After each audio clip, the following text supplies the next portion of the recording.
ఏంటక్క ఎప్పుడు చూడు ఆ ఎండు చేపలు ఆకుకూరలు అవి తప్పించి వేరే కర్రీస్ ఏమి వండవా అనుకుంటున్నారా? అలాంటిది ఏమీ లేదు గైస్. బేసిక్గా ఎండు చేపలు మన హెల్త్కి చాలా మంచిదన్నమాట. అందుకని నేను వండను. నాకు మా ఆయనకి ఇష్టం అని చెప్పేసి అన్ని వెజిటేబుల్స్లో వేసేస్తూ ఉంటాను. ఎండు చేపల బెనిఫిట్స్ గురించి అయితే మనం రేపు చూద్దాం. ఈరోజు వచ్చేసి గోంగూర ఎండు చేపల కర్రీ 2 ముక్కల్లో చెప్తా చూసేయండి.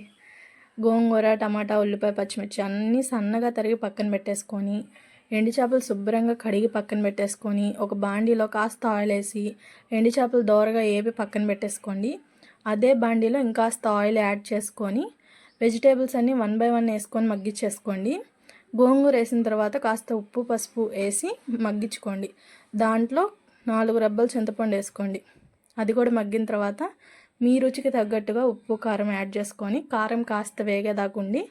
దాంట్లో మీకు కావాల్సినంత ఎసరు పోసుకోండి.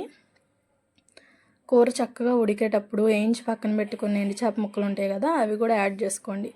ఇంకంతే, ఆయిల్ పైకి తేలేంత వరకు ఉండి కట్టేసుకోవడమే. గుమగుమలాడే గోంగూర ఎండు చేపల కర్రీ అయితే రెడీ అయిపోతుంది. ఒక్కసారి తిన్నారంటే బిగ్ ఫ్యాన్ అయిపోతారనమాట.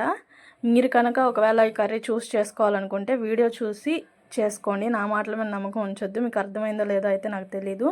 సో వీడియో నచ్చితే మాత్రం లైక్ చేయడం, సబ్స్క్రైబ్ చేయడం అస్సలు మర్చిపోవద్దు.